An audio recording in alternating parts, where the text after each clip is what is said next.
Very cool. Have you guys ever taken this tour before? No. Okay, very cool. I'm quite looking forward to it, aren't we? Excellent. Well, I apologize that I can't do everything today. Oh, That's all right. But get to do my favorite part anyway. Yeah. Yeah. Welcome to the world's largest hard rock cafe, and we are the biggest. We have over 1,700 pieces of rock and roll memorabilia in just this hard rock alone. But because you guys are my rock stars, today we're doing something a little different. Instead of walking around the building and me pointing at stuff, because anybody can come here and do that, you guys are my rock stars today. We're going behind the scenes to where only the celebrities get to come when they're here at Hard Rock. Right. So as cool as all of this is, you're not going to see any of it today. Oh.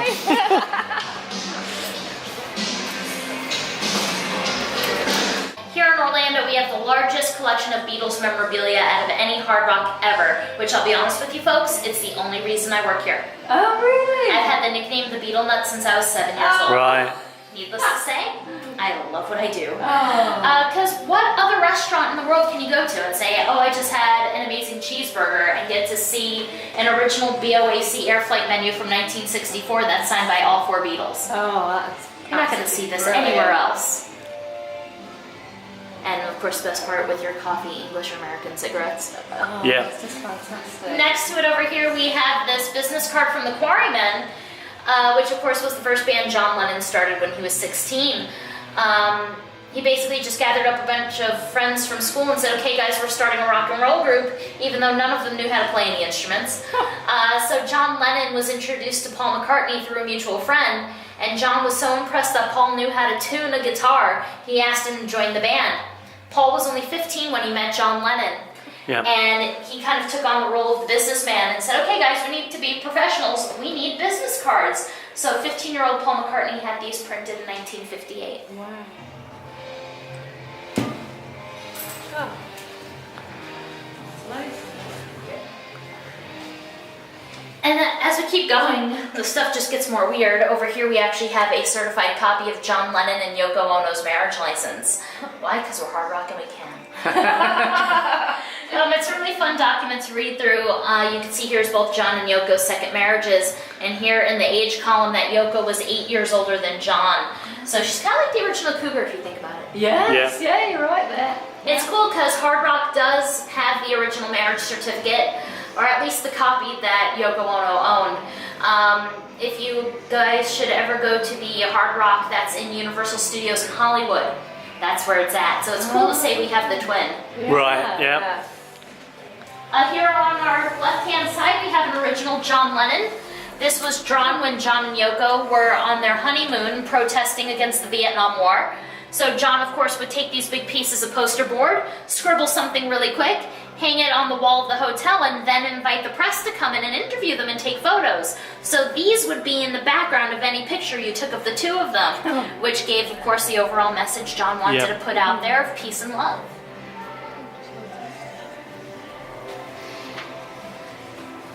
Lots of great pictures and posters, and some even in other languages, like this weird yellow guy from Poland is the movie poster for the Beatles' second film, Help, from 1965. Now this is where I test your Beatle brains, my friends. The Beatles had 5 films while they were together as a band. I've just given you 1. Can you name any of the other 4? Hard Day's Night. Very good. What's the Yellow Submarine one? Yep, that was Sgt. Pepper. There you go. Yellow Submarine. Oh, right. It was Yellow Submarine? Yellow Submarine. Very good. Hard Day's Night. Oh dear.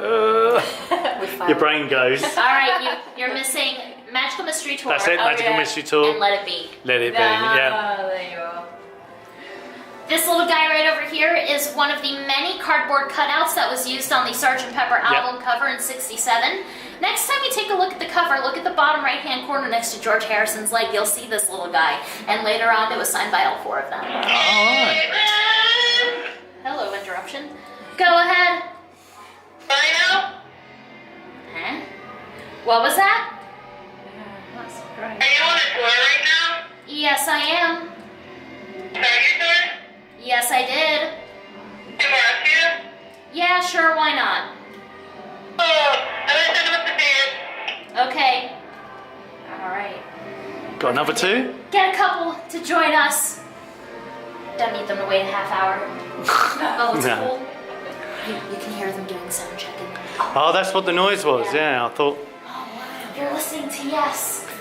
They're next door behind the number 71. I'm not going to open the door. What are they? They A band. Yeah. Are they warming up something? It's not Wednesday. That's Yes, the band. Yes. This way. No. Brilliant. What part? So they. Is that the actual artwork for Revolver? It looks like it, doesn't it? Oh, okay. Oh, so she works here? Yeah, she Oh, just kidding. Very cool. Well, my friends, welcome to our VIP Beatles Hallway. Because not only are we the biggest hard rock in the entire world, but here in Orlando we have the largest collection of Beatles memorabilia out of any hard rock in the entire world. Long Island meet Sussex, England, Long Island.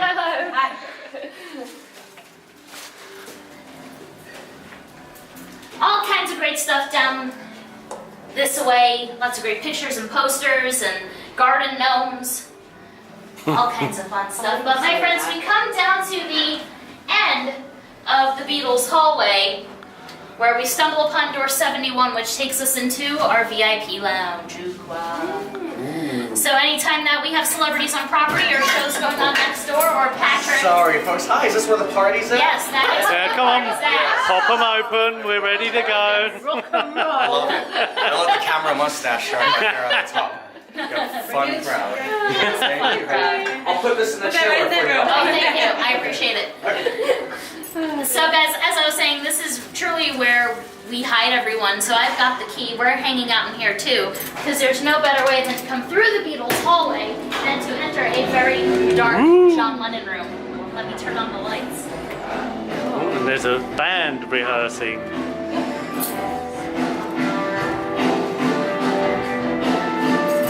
Wow. This is not a replica of this woman in Dakota. No. Okay. I just we would be.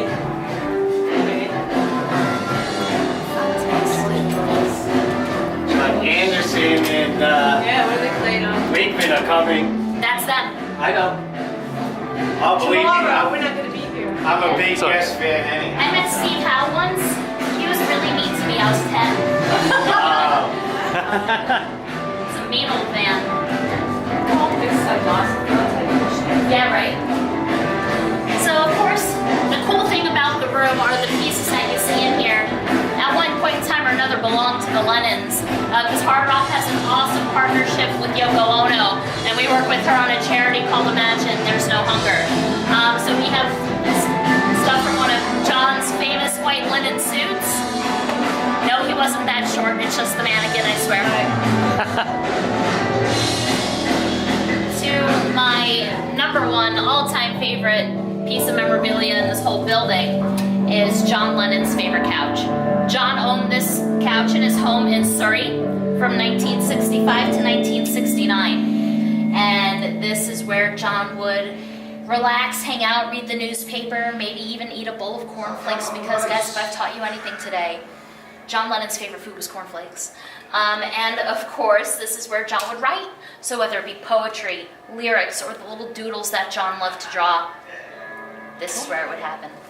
This photo right over here is probably the most famous picture of John hanging out here. Published in many different books and magazines over the years. But of course, we're all a bunch of spoiled brats. We can all go on our phones and we can type in John Lennon's sunroom couch and you know, find tons of pictures of John, Yoko, Julian as a little boy, and I found one picture of George Harrison hanging out here too. Amazing. So it's great. So with the band playing, they would hang out here and then go up onto the stage. And this is the fancy schmancy party room. Right. There are yeah. dressing rooms and there are green rooms down in the basement, and that's where they are before the shows. That's where they get changed. Yeah. But if you're having a private event, a birthday party, any kind of special event, this is where you're gonna have it. Right. Yeah. And of course, it can be used if celebrities want to dine. So it's totally up to whoever wants to be here. I mean, do weddings. I was going to say, do you do it? Many weddings. Right over here, though this piano didn't belong to John, it's still really cool because as you can see, all 52 white keys here have been signed by some of the most incredible piano players ever.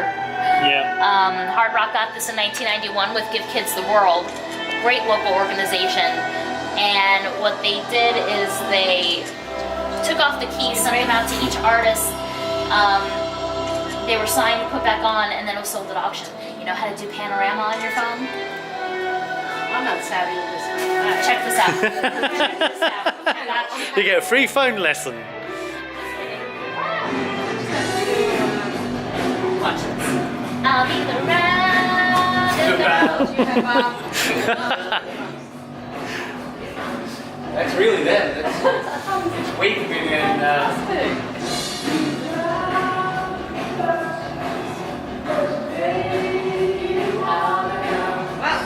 Look at that, now you have the whole thing. You young kids are great, I'm telling you. I don't. This is so cool. Sorry, I'm geeking. Yeah. No, no, Yeah. it's No, it is good. It's the perk of the job. You know? Yeah. It's really good. Wow. Oh, I saw them in the round like 1976, 78.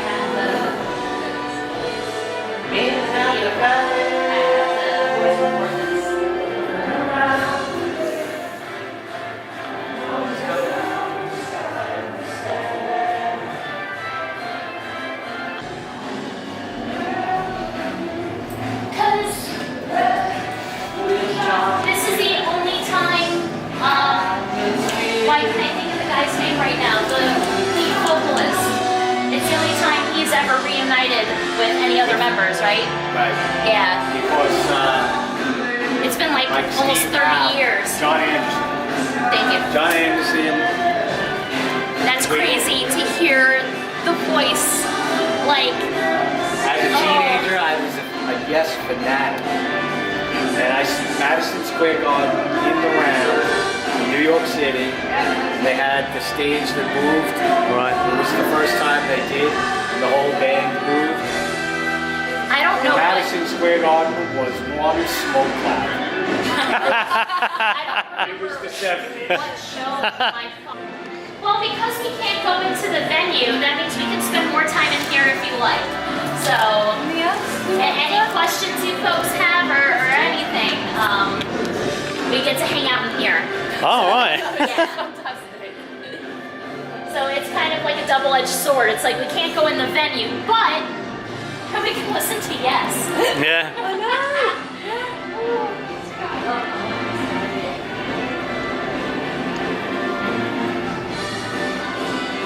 So my mum remembers going to see the Beatles, That's incredible. and she's got a mint condition program signed by the support band. If it had been signed by the Beatles, it would probably be worth At least, you an know, absolute.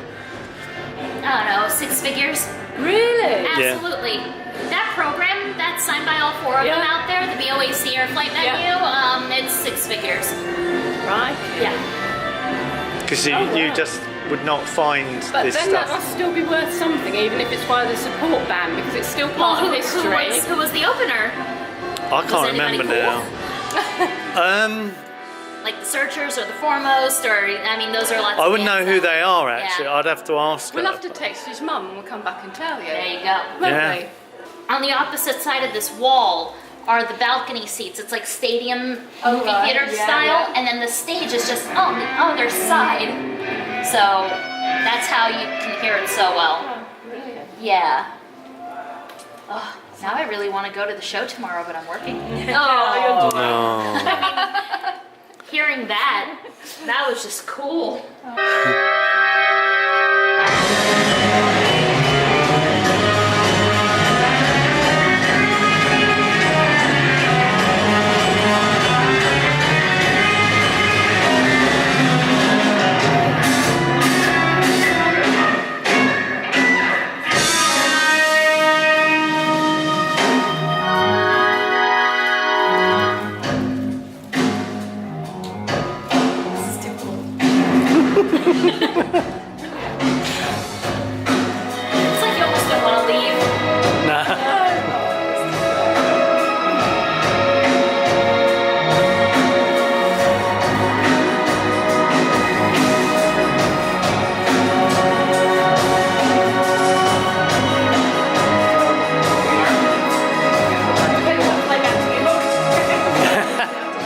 done? Yeah. Yeah? Absolutely brilliant.